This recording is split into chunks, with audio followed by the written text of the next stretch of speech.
Donald Trump, lagi-lagi Donald Trump, seakan-akan tidak ada mati-matinya.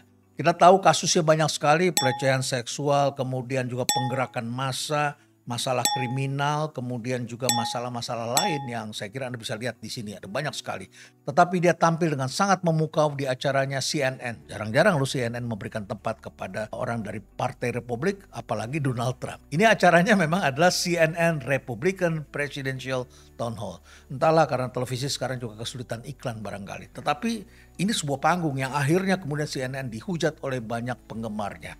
Dan di acara itu Donald Trump tampil memukau. Padahal dia mengalami banyak sekali kasus-kasus hukum. Tetapi di panggung itu tepuk tangan selalu bergema, senyumnya memukau audiens. Dan kemudian dia memberikan jawaban-jawaban. Sebetulnya jawabannya sama, selalu dia menyangkal. Tetapi dia memberikan jawaban yang nampaknya memuaskan para pendukungnya.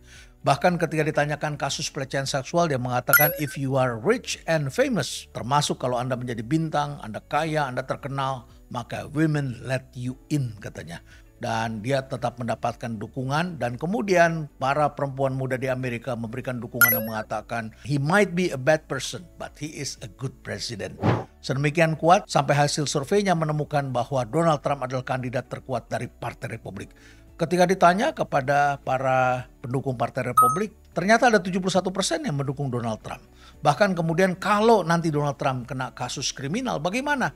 Ya turun 8 poin menjadi 63%. Jadi dukungan sangat kuat, sedangkan lawan-lawannya itu hanya dapat 5%, 10%, 15%, kecil-kecil sekali. Dia adalah kandidat terkuat. Sedemikian rupa, walaupun menyebalkan bagi orang-orang Demokrat, akhirnya Joe Biden men-tweet kalimat kurang lebih seperti ini. Anda bisa baca di sini, it's simple folks, do you want 4 more years of that? Katanya, dia menakut-nakuti seperti itu. Dan akhirnya kita tahu bahwa pimpinan CNN menampilkan Donald Trump adalah untuk mengedukasi publik dengan mengatakan, lihat tuh, dia seperti itu. Dia adalah kandidat terkuat dari Republikan dan dia kemungkinan akan terpilih sebagai presiden. Apakah Anda menghendaki demikian? Saya tidak ingin panjang lebar tentang analisis politik di negara itu walaupun saya pernah tinggal cukup lama di Amerika. Tetapi secara umum barangkali adalah karena pemilih di Amerika itu memang tidak semua masyarakat memilih. Pemilih itu sudah tetap Republikan maupun Demokrat ya sudah punya kejelasan suaranya. Karena ini adalah masalah ideologi di antara mereka. Sementara di sini yang penentu kemenangan adalah the swing voters yang di tengah-tengah.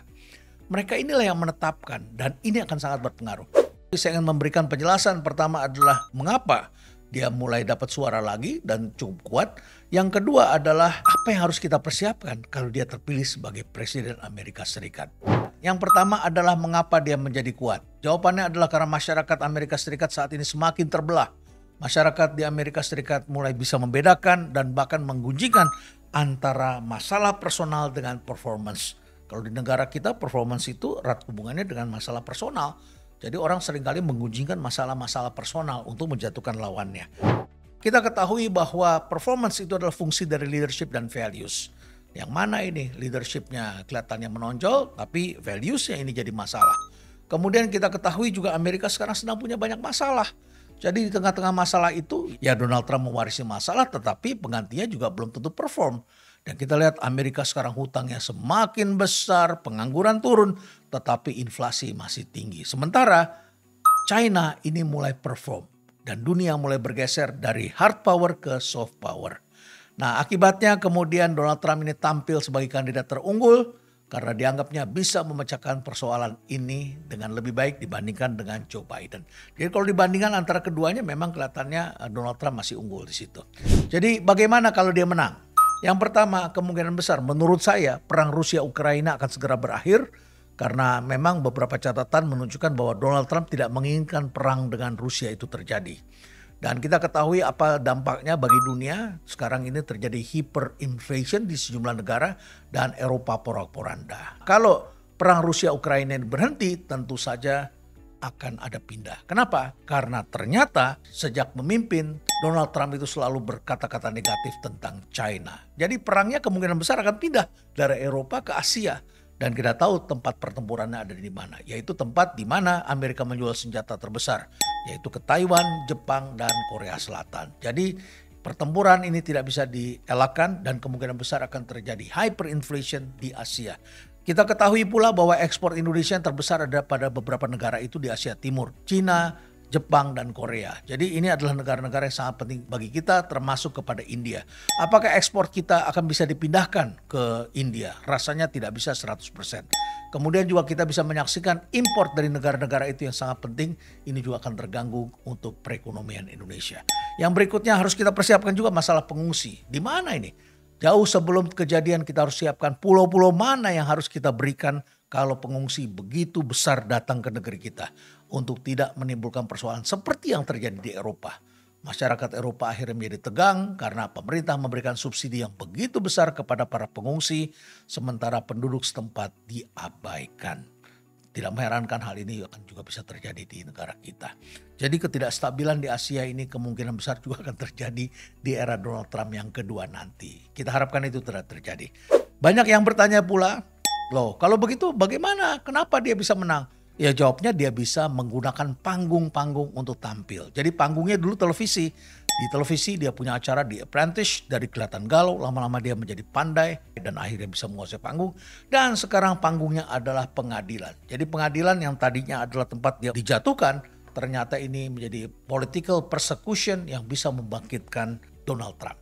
Dan tentu saja di samping itu karena masyarakat Amerika sendiri sedang bergejolak, mereka tidak senang dengan para imigran yang merebut pekerjaan mereka. Jadi ini persoalan-persoalan, di samping itu tentu saja kalau lawannya adalah Joe Biden, ini sama-sama sudah tua dan Joe Biden dianggap lebih ringkih dari Donald Trump yang kelihatannya masih gagah tampil di depan. Saya tidak mendukung Donald Trump begitu, dan karena tidak ada urusannya, ini bukan urusan negara kita, tetapi saya memikirkan dampak apa yang perlu kita atasi, kita siapkan jauh-jauh hari sebelum itu terjadi di negeri ini. Akhirnya harus saya tutup dengan apa yang pernah dikatakan oleh Thomas Jefferson, ini adalah Presiden Amerika Serikat yang ketiga, apapun juga yang terpenting itu adalah integritas atau honesty, kejujuran. Dia mengatakan integritas atau honesty ini adalah the first chapter of the book of wisdom.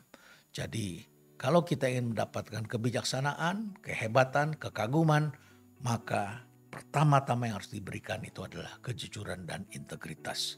Sayangnya ini adalah suatu persoalan besar yang tengah dihadapi dunia. Mudah-mudahan ini tidak ditularkan ke negeri kita dan akhirnya tampil calon-calon presiden yang tidak punya integritas, yang punya masalah yang tidak bisa dipegang kata-katanya, yang selalu menyangkal antara kata dengan perbuatan. Kita perlu menjaga keseimbangan di negara kita karena masa depan anak-anak kita sangat tergantung pada siapa yang akan menjadi pemimpin di kemudian hari. Stay relevant.